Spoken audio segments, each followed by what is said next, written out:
Hello everybody, good morning and welcome to the United Stands. I'm Mark Goldbridge and this is your latest Manchester United news, and there are some big things to talk about this morning. Fans already turning on Amorim. Why is this happening? I can't believe it's happening. I've got the evidence it's happening. We're going to call it out on the United Stand because if we're not behind this manager, what are we anymore? Also, I'll be calling out Jaden Sancho and his ridiculous comment last night on social media. And are Man United close to a deal for Sporting Lisbon's Quenda?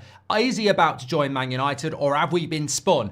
Also, Calvert-Lewin been linked to Manchester United and a hell of a lot more. I tell you what, I was up till 4 o'clock this morning watching the Super Bowl. That's why the Super Bowl background is still here. Apologies for that. I'm feeling tired. I feel almost drunk on lack of sleep. So I'm just going to get into this because I've got a lot to get off my chest this morning. Get involved as always. It's certainly going to be an interesting show and an interesting start to the week. The place I want to start off though, I mean, look, the news this morning is that Man United are scouting Quenda of Sporting. We were told a couple of weeks ago that this deal was basically done. Will it be done? Let's talk about that. Also, I want to talk about that Sancho stuff. I want to talk about why we're constantly being linked to Dominic Calvert-Lewin and why the person in the club who keeps doing this hasn't been sacked. But I want to start off with somewhere that's just massively important. Manchester United fans, however many of them there are, whatever the percentage is, are starting to turn on this manager. I can't believe this. I can't speak, but it actually is true. And if you've not come across it yet, well, fair play, well done to you, because I certainly have. So-called Man United fans in the media, so-called Man United fans in the fan base, they are starting to turn. He's irritating me. He's not that good. He's not a hipster. He's out of his depth. Things are getting worse. He needs to go back to a back four. All this stuff being spoken about by not bitter ex-players who never played for the club, but Manchester United fans. I find it absolutely incredible. Maybe I'm in the minority. Maybe I'm not, with it. But I cannot believe that we have got the same fans that were telling us Ten Hag's shit, get rid of Ten Hag, the players he's brought in are shit, get rid of Ten Hag. They're now saying, get rid of Amorim, get rid of Amorim. He doesn't know what he's on about. He's not good enough for this league. He's making stupid decisions. He needs to go back to a back four. These aren't his bloody players. Make your bloody mind up.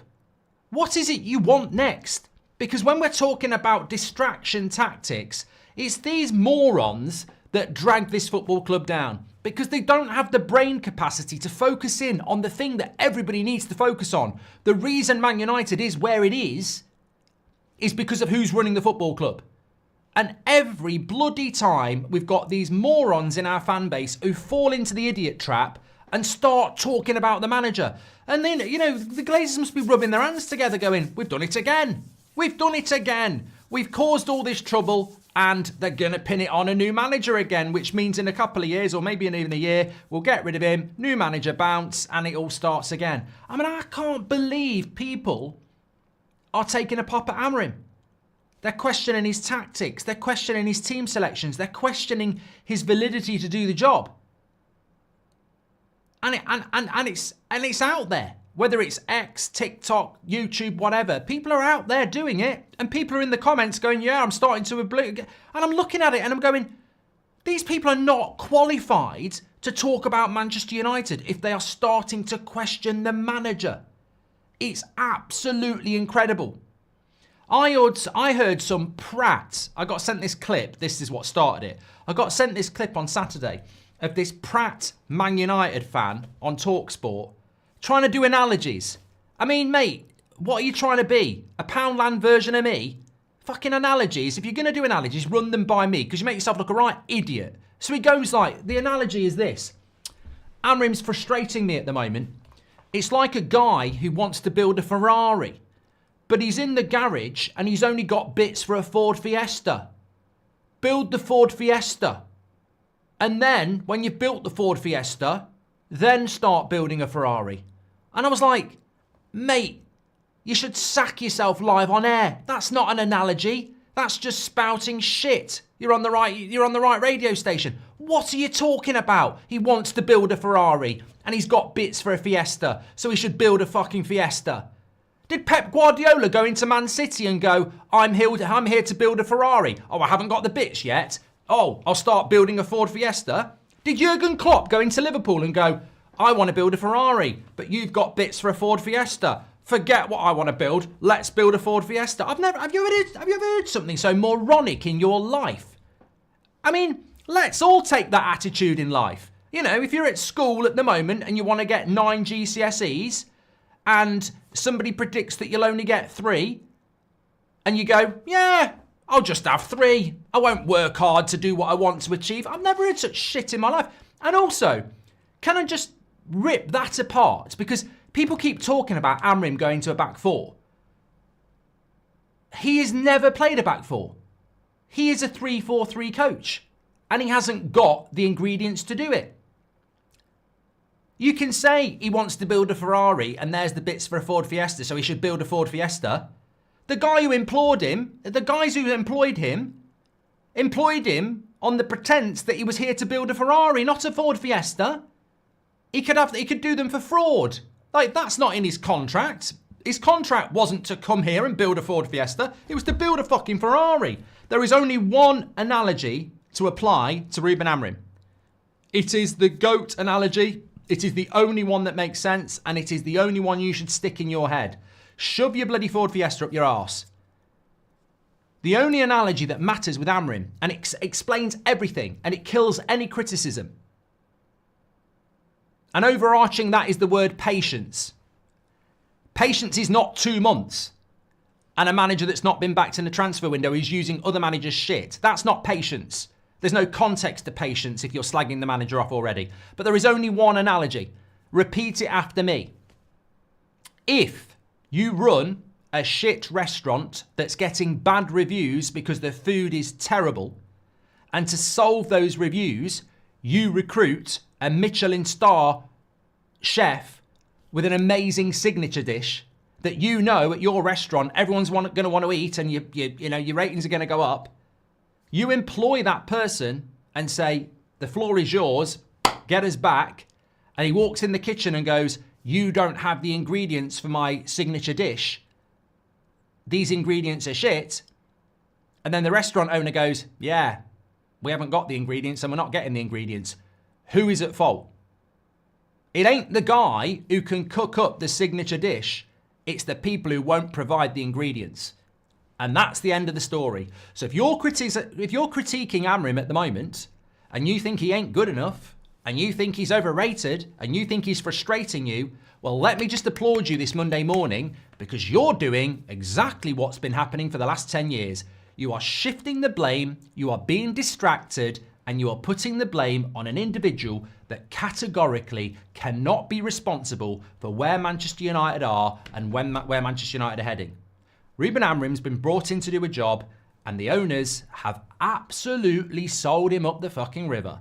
He hasn't got the resources to do it. He's not been given the resources to do it, and he's basically a fall guy for their failed, thick experimentation.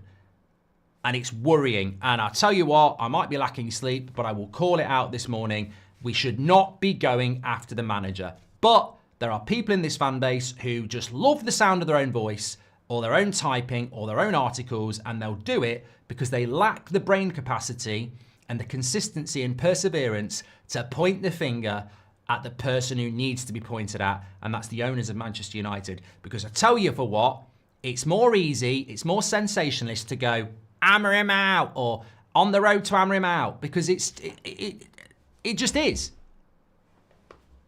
It's not fair. It's not right. I don't think Amorim should have put Dorgu on the right and Dello on the left. I agree with that. But that's not enough to start turning on the bloody manager. His options are massively limited. Things are going to get worse. And it stuns me that people are starting on Amorim. I just don't get it. I just don't get it. Like, we're playing shit. Yes. We were shit before he came here. And these are not his players. And now he's responsible for Man United being shit. Absolute joke. Absolute joke. And as I said, please, please open your minds to these morons who are talking about going to a back 4. It is the most idiotic, laughable assessment of football I've ever heard. ever heard.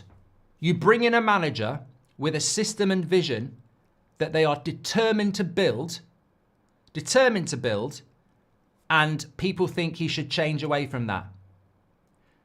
Nobody said it was easy. Nobody said it was going to be this hard.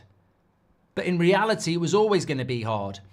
If you have a bunch of lazy, overpaid, low IQ people, and you want to get them up on their feet, creative and passionate, it ain't going to be easy, is it? Think of it like this. If you've got a bunch of people who like sitting on their arse, watching TV, earning money for doing that, eating what they like, being lazy, and you want them to be tidying up your house, doing jobs around the house, being more active, they're not just going to do it, are they? It's going to take time. And some of them may not want to do it, and some of them may not do it, and some of them may do it begrudgingly. But it will take time to get those lazy, greedy, lack of creative people to start doing things that you want to do. What you don't do is when it's going hard is go, yeah, I'll tell you what, you've won. Let's go and sit back down in front of the TV and I'll get your dinner ready for you. And that's what the people who say we should go to a back four is basically saying. Let's give these shit players what they want. It's too hard for them. The path is too hard. Let's go back to how it was before. But these are the same morons who'll be moaning when things aren't going well. We've had 10 years of playing this shit football. It was never going to happen overnight, and it was certainly never going to happen when he's using the shit players that had caused the problem in the first place. He's got to be given his own players. He's got to be given patience. He's got one player, Dorgu, and he's played 45 minutes, and people are starting to pin it on the manager. This was never going to happen overnight, and it was never going to happen quickly. It's going to take bloody ages, and the people responsible for it are the people at the top of the club, and I'm looking at them, and I'm looking at where the money's coming from. I'm not looking at Amorim. I'm really, really not. Anyway, moan over. But I find it incredible. I was actually stunned this weekend at the volume of people calling into that shit show or talking about Amorim or on social media. Man United fans actually going after Amorim. Look, I can deal with the idiots who have Player Ups FC rammed up their arse. The ones who hate Garnacho but love certain other players, and they'll start turning on Amorim. These people are idiots. Daniel says his formation is awful. Mate, your opinion's awful. You put it in capital letters. You straight away you've identified to me that you don't actually support your opinion and believe in it because you put it all in capitals. Which means, look at me, I'm not confident that my opinion will stand out on its own if I don't put it into capital letters. His formation is awful. Well, Ten Hag's formation was awful. Ollie's formation was awful. What are you obsessed about a formation for? Because you don't understand football, do you? You don't watch Man United. You're not aware of what's going on at Man United. You think if we go to a back four, we're going to suddenly play good football. We didn't play good football with a back four. Been shit for years, mate. We've not had a system for a decade. And you want to go back to a back four. Short-term memory loss, mate. What are you talking about? We've been shit for a decade. And you want to go back to a back four. You think the formation's the problem. The formation is not the problem with Man United, mate. Stop being a Glazer sympathiser. Stop looking for excuses. I'm telling you the bloody problem at this football club is staring you in the fucking face. The club is rotting. The club is in debt. The club is shit. It's been shit for years, and it's because of who owns the football club. How many times? What is it you don't like about the glaringly bloody obvious? What is it that some of our fans don't like about the bloody obvious? The Glazers have fucked this football club up. They've done it for ages, and we are screwed. And still people want to go, it's the formation. It's Rasmus. It's Amorim.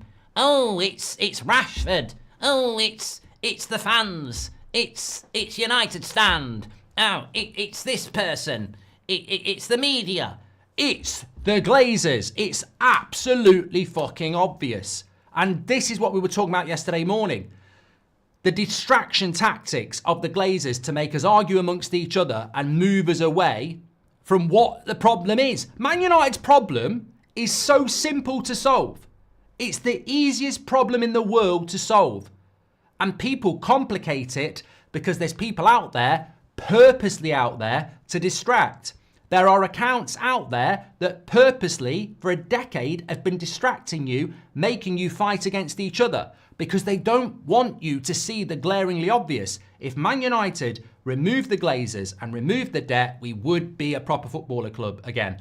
And they're terrified of what happened in that Liverpool game where the fans got a game postponed. They are terrified of how close that came to leading to genuine change at the football club. So it's in their better interests to spin and detract and divide because it's the only way they can suppress something like that happening again, where a fan base actually comes together and goes, you know what? You, for 20 years, have absolutely destroyed our football club, and we know 100% that we will be better without you and probably worse with you. It's so obvious what the problem is at Man United, and they keep getting away with it time and time and time again. Even now, people talk about Ineos. They don't own the bloody football club.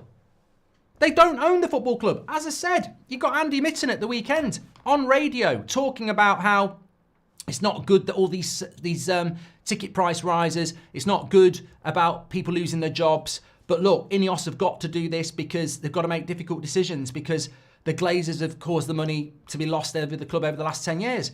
And you're listening to it and you're going, I'm not falling for this. I'm not falling for this. The Glazers still own the football club, mate. What are you talking about? Ineos have got to do this. They don't own the club.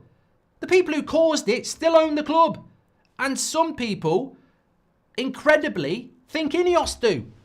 They think Ineos own the football club and they're changing things. They don't. They own 28%. The Glazers own the club. They're still detracting. They're still deceiving. They're still spinning you around. It's in their interests that you start to blame Amorim. Of course it is. They can afford to put a bit more debt on the club and sack him and bring another manager in, as long as they're safe. As long as they can continue their master plan to whatever the destination is to make a shitload more money out of this football club, that's all that matters. And shame on any Man United fan that tries to move that story away for whatever reason they do it. Ten Hag came out and said the players couldn't play his style, which is the same for Amorim. I don't want him to change his ways, says Trey. I absolutely do not want. I absolutely do not want that at all. I don't get recruiting a manager and then getting them to change their style. It would be like recruiting Pep Guardiola, him losing a few games and going, please go back to play. Start playing like Tony Pulis ball. What's the point? What is the point? You are what you are. If people don't want you, get rid of him. If we don't want this, then what was the point in the first place? Rob Always United said Sir Alex couldn't have done what he did in the modern environment and he was backed by the owners. Amorim hasn't had a chance yet, says Rob. Hello Mark, says Dynasty. Ahmed on the right wing, Dorg on the left wing, let's go, says Keel. I was more annoyed at Amorim for not playing CF versus Crystal Palace, but I don't understand turning on Amorim. He only been here a minute, says Ray. Similar to Villa selling Duran and getting good transfer budget, I would be fine with selling Manu and getting Amorim 5 to 6 players back the manager. I mean, MWK, thanks for being a Glazer sympathiser. Yeah, you've obviously been listening to certain accounts that talk out their arse as well. We're not Aston Villa. We're in massive debt. We owe hundreds of millions of pounds on transfers. We're not going to do a Duran. We can't afford to do a Duran. We would sell Manu and most of the budget would go on debt. So, I mean, this sort of fantasy land makes me laugh. Yeah, let's become Manchester United that sells people like Manu so that we can buy 4 or 5 other players. Yeah, definitely not going to happen. It's pure spin. And once it happens once, they'll do it again and again and again. Again, distraction tactics about a fantasy future that's not going to happen. They just want to be able to say, I told you so, says Patrick Lynch. Have you heard heard the woke takes that Amorim needs to play the players' strengths, but they abuse Ten Hag, make it make sense, says Alex. Oh, hypocrites, mate. The same people who were slagging Ten Hag off a year ago are now slagging off Amorim. And it doesn't make sense. Because they slagged Ten Hag off because the style of football was shit. And he'd bought all these players in and it was his team and they weren't good enough. Amorim comes in with a style of football that these players can't play, but they're not his players. And now Amorim's responsible as well. It doesn't even make sense. It's pure contradiction. He played inverted wing-backs at Sporting, says Serge. Inverted full-backs has done it for me, says Nihang. I find it a joke how people want to get rid of Amorim as the starter Supremes. Win or lose, he is the breath of fresh air and he's speaking the truth. Rome wasn't built in a day. And these so-called fans need to give their head a wobble. Amorim isn't going anywhere, so they will have to suck it up. Have you considered the Glazers are doing this on purpose? This is political, not business. They're not stupid, says Michael. And all the hate towards Amorim is ridiculous. Are we now turning into Arsenal of years ago? Completely short-sighted and not looking at the actual problem, says Hirth. Mate, I find it incredible. I find it incredible. And I tell you what I find incredible. I never see these people who are calling Amorim out, whether it's on the radio, whether it's on the TV, whether it's on YouTube, whether it's on X. They're very, very quick to start talking about tactics and Amorim's got this wrong and this player's better than this player. They love all that. You'll never see them talking about why Man United are in debt, why Man United are not signing players, the damage that the Glazers are doing, why Ineos have not had a good start. I never see them. I never see them talking about it. That's either because they're so thick they don't understand it, or they're not really United fans. They just want to make stupid sensationalist content. They don't actually want to talk about why Man United are where they are. They'd rather just go, what shit shall I talk today? I don't know, let's start slagging Amorim off. I mean, it just doesn't do anything. It just causes problems. It just causes more division. Like, if you want to know what the real problems are, let's have the bloody conversation because it's over in 10 seconds. Even though I've spent the last 20 minutes talking about it. Anyway, let's talk about something else. It is a news show. I want to talk about a couple of transfers. I want to talk about what Sancho said. And we can circle back, of course. But, yeah, more reports coming in over the weekend that Manchester United have had scouts watching Sporting Lisbon. Surprise, surprise. And Quenda, or Kenda, or however you pronounce it, the young left-footed right winger who can play both sides, can play inverted, outward, whatever. Looks very exciting.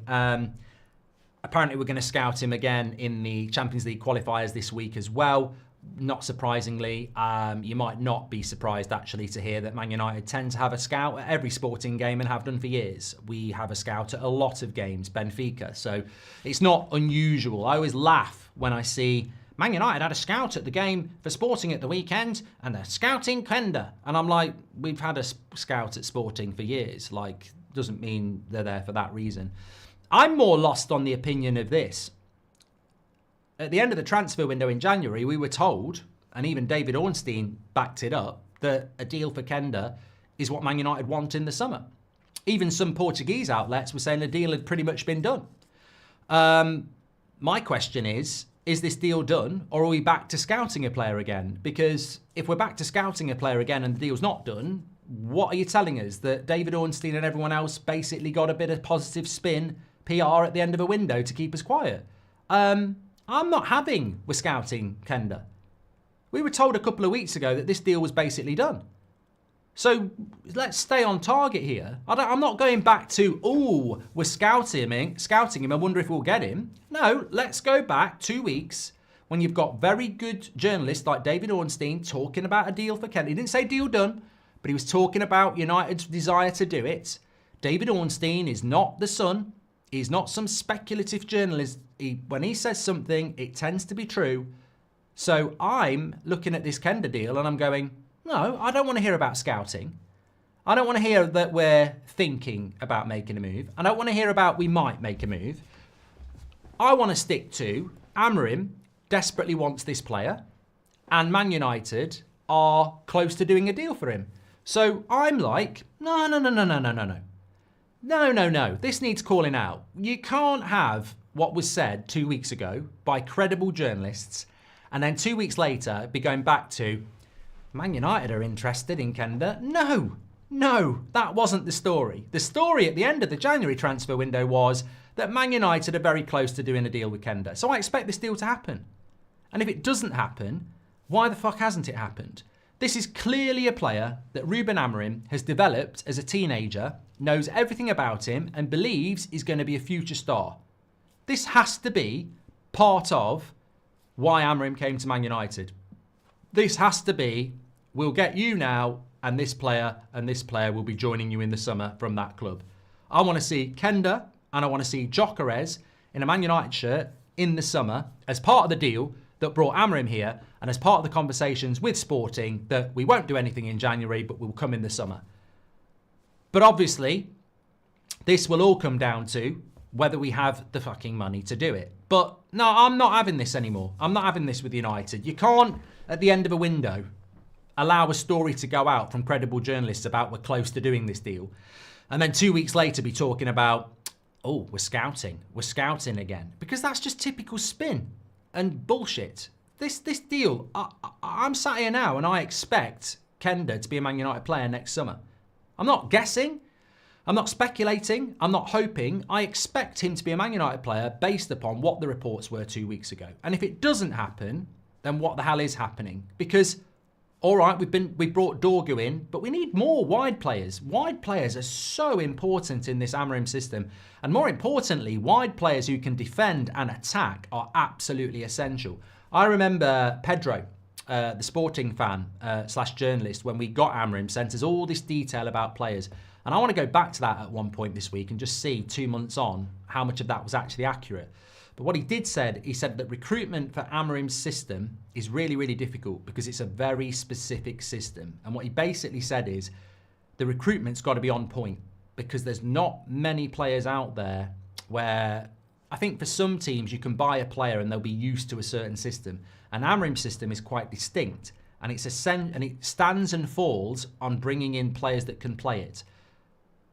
So when Amorim suggests certain players, you've got to go and get them because you can't make do. And we're watching that happen every week at Old Trafford. We've got a lot of players that can't play this system because a lot of players can't play this system. So you've got to get the players that can. And obviously Quenda is one that is absolutely essential. You've got to get that deal done.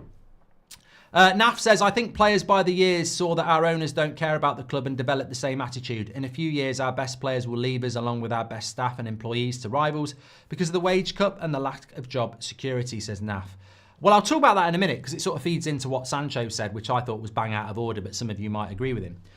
Space Oddie says, saying Amorim out brings views and comments for some YouTubers and streamers and they'll milk anything to get views. True fans won't fall for this, says Space Oddie. Jesse says, look, you know what? I have to be very careful because all opinion should be encouraged, even if you think it's idiotic. But Amorim out, for me, falls into firmly, I'm an idiot club. Because there's no logic to it. You can't judge a guy when he hasn't got the ingredients. You just can't do it. David Moyes goes into Everton and plays basic football and starts getting results because it's basic. David Moyes is not a master tactician. His football's really basic. Sam Allardyce goes into a club. They start getting results. It's really basic football.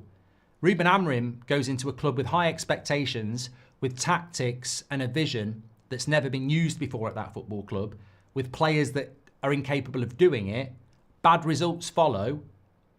It's going to take a long time and he's going to need the ingredients. But why would Ruben Amorim, with that distinctive style of play, go in and go, this isn't working, let's start playing like David Moyes, which I've never done? It goes back to what we said on Saturday night. I like Amorim. He's the right guy. But I look at Ineos and I go, was this a glaring mistake on their part yet again, that they brought a manager in that didn't fit the squad at a time where there's no money and expected an outcome better than this? I mean, the inevitable outcome was this, that it was going to go wrong. That is probably why Amorim wanted the job in the summer.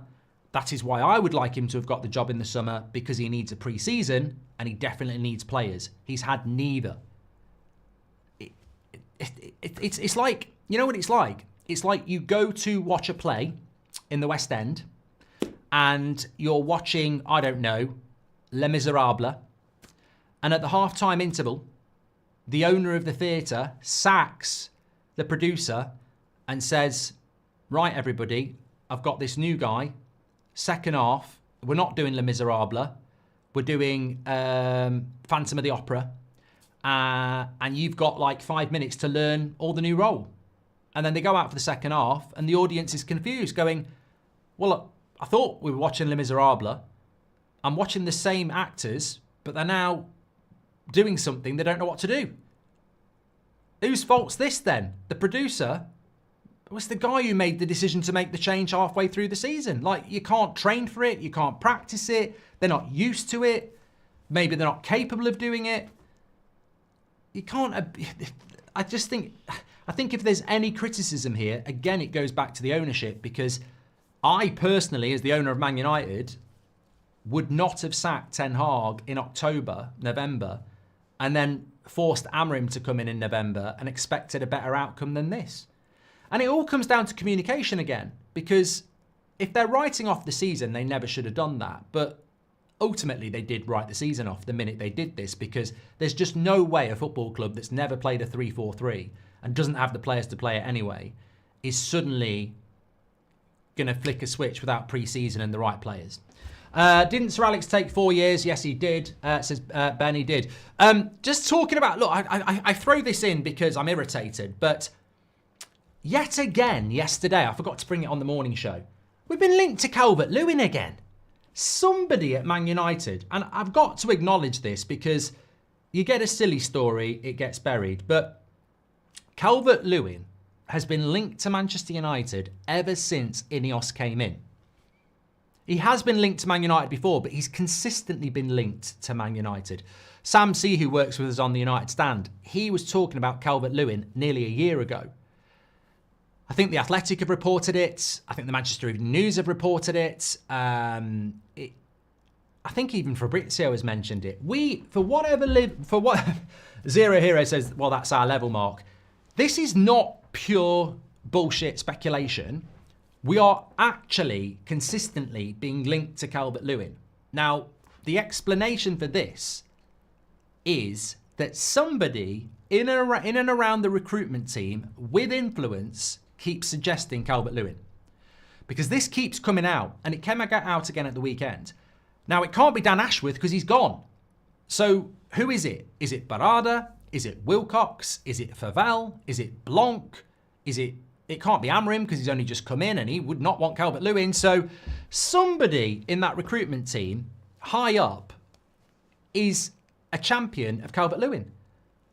And we don't know who, and we're not here to speculate who, but this has been going on as far back as February last year. It's been going on for 12 months, and somebody with influence, could be Brailsford, could be Sir Jim, but somebody, could be Gary Neville, I doubt it. Somebody in that football club is putting Calvert-Lewin forward, and they have influence, and it's definitely not Amorim, and it definitely wasn't Ten Hag, because it's continued after Ten Hag left, and it was here months before Amorim came in. I mean, this is terrifying. This is terrifying. And you talk about people making bad decisions, and there has been a lot of bad footballing decisions, but bloody hell, Calvert-Lewin, what? Everton fans would say 10 million and you can have him. I mean, it is unbelievably shit. I mean, I don't think it'll ever happen because I think Amorim would just walk, but it's scary that there are people at Man United putting forward Calvert-Lewin. Thank you. I think you should blame Football Manager for having so many morons thinking they can manage any team to glory, says Rami. Son and Davies for free. Leon in the summer. Pay for a CDM, says Keel. We're not going to get Son, and we're not going to get Alphonso Davies. Unfortunately, I think he's already signed a new deal, hasn't he? Not too sure about that. Patrick Lynch says, Swedish Rumble did a great tweet about how free transfers are not as cost effective as people think. Something to keep in mind before the summer. I mean, Swedish Rumble does a lot of good stuff, and we were speaking about it yesterday. I think one of my favourite things that Swedish Rumble tweeted a few weeks ago, and it's something that stuck with me because look, we all read, we all listen, we all take our bits, and we're all, I think I've always said this about the United Stand. It's not about being a dictator. It's not about being right. It's about generating thought.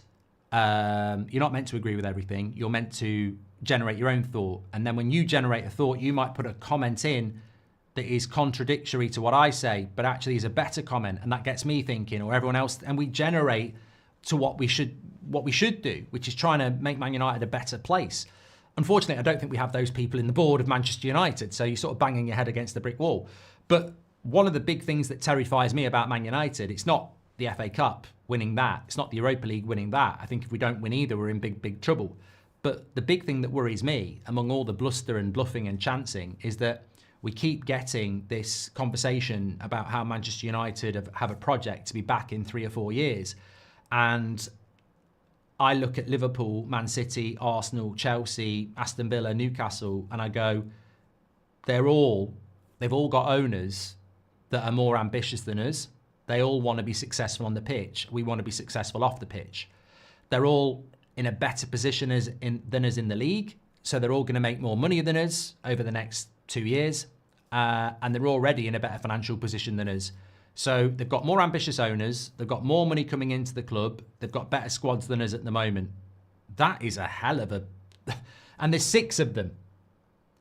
So put yourself in a running race where you are behind 6 people who are fitter and quicker than you, and tell me how we're getting to number 1. And over the next year, they're probably going to get even more fitter than you. You might get past 1 or 2 of them, but you're not getting past 6. And you know why we're going to get past all of them? Because Stone Cold said so. You know, honest, because Ineos said so. But the plan doesn't make sense. It doesn't make sense. And just finishing on Amorim, by the way, communication is key. The lack of communication from Manchester United has been rubbish for years. But if I was in charge of Man United and Amorim's been brought in November, and Amorim has admitted he didn't want to come in November and was told now or never, and he wanted to come in the summer, but he had to come in November, that's out there in the public domain. Ruben Amorim said, I wanted to come in the summer, but they said it's now or never. Why is it Man United's ownership haven't come out and said why they wanted him in November? I mean, it's the most obvious thing in the world. Why would you not do that? The manager has said, I didn't want to come in November, I wanted to come in the summer. And we all understand why, because he wants a pre-season, he wants to get his players in. Ineos force him to come in November. They don't give him the players. We're losing loads of games. Why have they not communicated why they wanted him in November?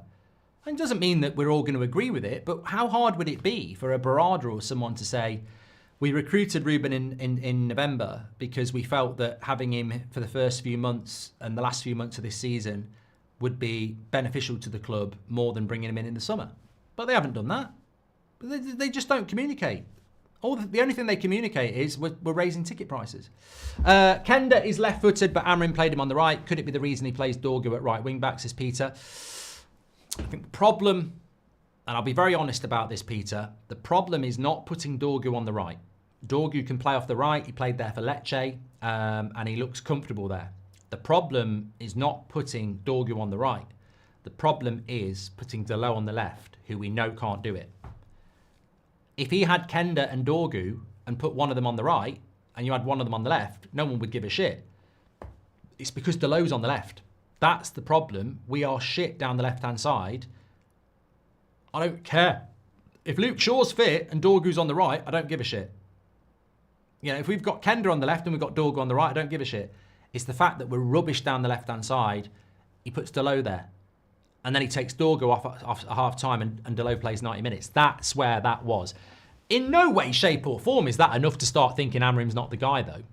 In no way, shape or form. I want to talk about Jaden Sancho. Save the best till last. Yeah, I mean, sort of didn't grasp the severity of what he said. And I want to come from this from a place where it's not really just about Sancho. It's about every other mercenary footballer we've had at Manchester United who doesn't grasp what this football club's about. And it's not really critical of Sancho or any other player, although I am going to be critical because we might have players that are mercenaries, but our owners are mercenaries. So we can't say Rashford or Sancho or Di Maria or Sanchez or any other player are the problem, or Luke Shaw or anybody else are the problem at Man United. They're an issue, but come see, come saw. You know, if the owners set the standard and then the minions underneath follow suit, is it any wonder? But it doesn't make any of it acceptable. So Marcus Rashford puts out an Instagram post yesterday of him for Villa. And Sancho, again, is right in there with freedom. And look, Jaden Sancho might be being a troll. He might be in a shithouse. He might want to wind up United fans. He might be a moron. There might be he might not have thought about what he was putting out there. But when you do that, you might think you're taking a pop at Man United's hierarchy. You're actually taking a pop at Man United fans, some of which had your back.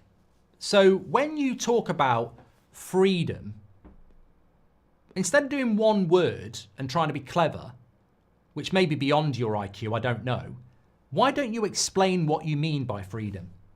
Because I look at Jaden Sancho and I see a very, very well paid player by this football club for a number of years who didn't justify that wage. I look at a player that in a season where we needed him was given 4 months off for non-football issues and nobody gave any other thing than support, whether that was Erik ten Hag, the football club or the fans. He didn't play football from September to February and he wasn't injured. And we needed him. And he was on 300 grand a week. And Man United fans backed him, supported him, never questioned it. He lost his future at Man United because he decided to start posting stuff on social media again and not show respect to the badge and the club and keep it in-house. And that was because he wasn't putting in training and he was late for training. So when he talks about freedom, what is he talking about? Because I see a player that was massively overpaid for a long period of time, who didn't put it in, who was given amazing support by the club and the fans, and he's putting something about freedom. Mate, you were living the fucking dream for 3 years at Manchester United, earning massive money with the support of the fan base, and you wasted the opportunity. And you're acting like, what? You're in some sort of prison. Some people actually have to go to work, mate. Some people are on minimum wage, working 60 hours a week. And you're talking about freedom.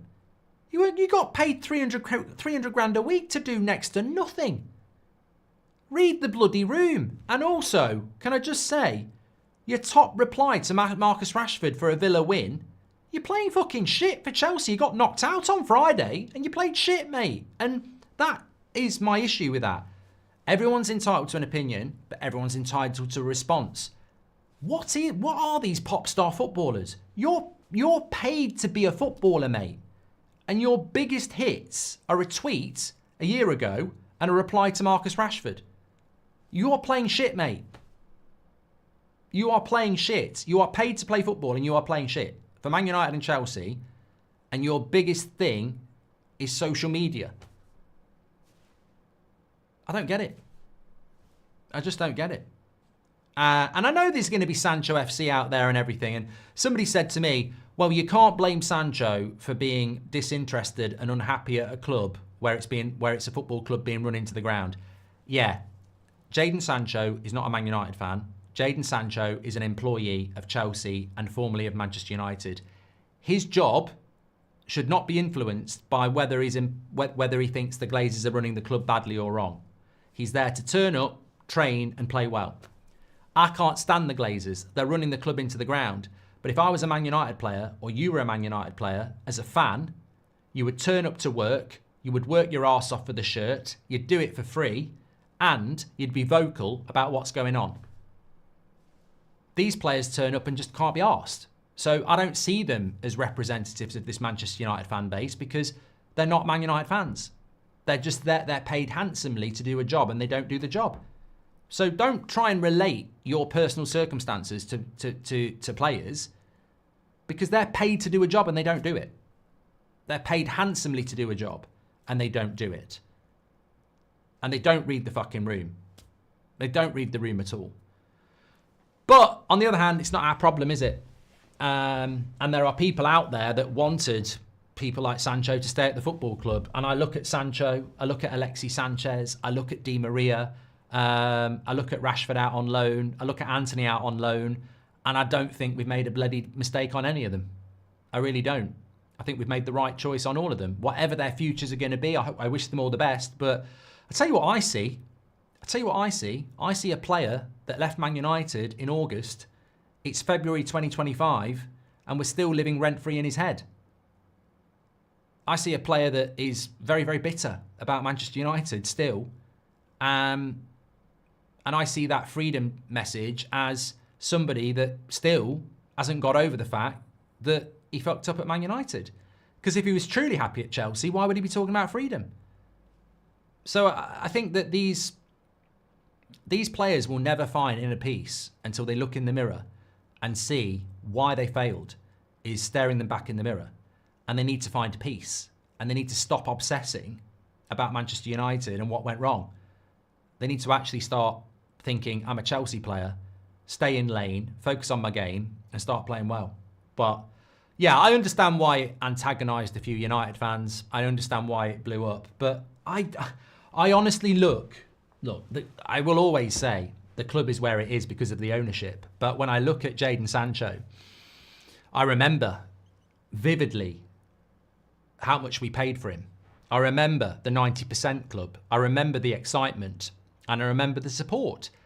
And Sancho can never say that Man United fans weren't excited about him. We went for him in one summer, we messed it up, we got him the next summer. Everybody was excited about Sancho.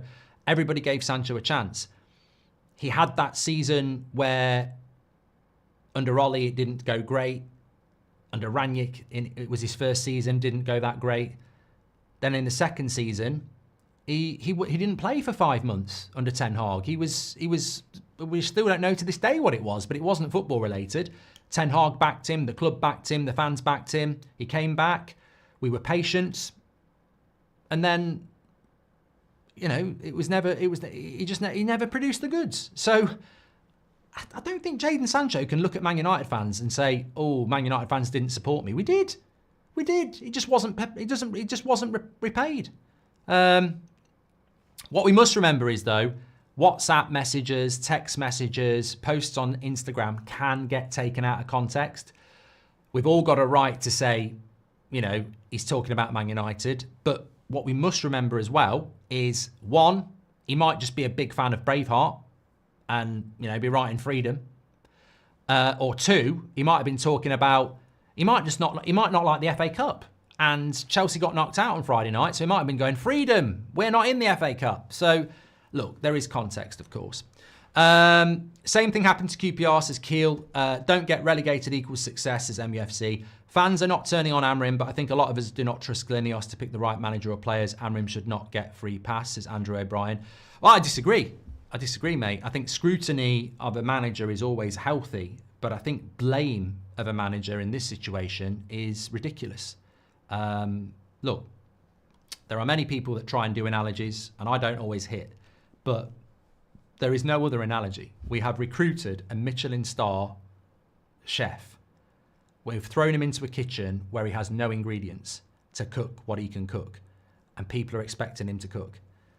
There is no other analogy. That is exactly what Man United have done. They have a shit restaurant that everybody's complaining about because they serve up shit food. They've recruited a guy who has a signature dish that everybody loves. They've brought him into the kitchen under false pretenses and said, crack on. And he's gone, where are the ingredients for my signature dish? We don't have any. You just have to crack on with what we've got. And he can't work miracles. So until they start giving him what he needs, we won't start seeing the signature dish. And it's that simple, because you can't polish a turd. And if coaching was the ability to turn any player into a good player, the transfer window wouldn't exist. Pep Guardiola would not need to go and buy people like Erling Haaland or Kevin De Bruyne or Rodri. He would just use Preston players and turn them into Rodri. But you can't do that. We've always spoken about that. Even the best managers in the world have to get players that suit their system.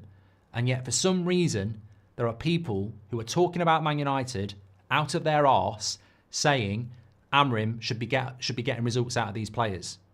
He's a distinctive system manager with players that don't suit his system. So it's not going to get better because you can't polish turds. Don't go in the garden and start trying to polish your dog's shit now. It's just going to make a mess. Thanks everyone for watching. Really enjoyed the show this morning. Very tired after the Super Bowl. If you were one of the legends who tuned in for the Super Bowl, by the way, that is why there are still some NFL merch behind me. We'll get that changed for later. But look, what a start to the week. I enjoy a show like that. It generates comments. It generates opinion. I just think that when people try and distract you, when people start talking about niche little arguments about this, that and the other, remember what's staring you in the face. Man United are an absolute failure and have been for a decade. Manchester United are in a very scary position. Things definitely could get worse, and they're absolutely at their lowest point already. Why is it? We are not solving the crystal maze. We are not solving an unsolvable puzzle. The solution is staring you straight in the face. Don't be distracted. We are where we are because of who owns the football club and still owns the football club. That's not propaganda, it's a fact. And for some reason, this fan base doesn't allow that to be the majority decision. They allow themselves to get distracted. And I think there's a sinister reason for that. Thanks for watching. Take care. We'll speak to you. We're back at 2.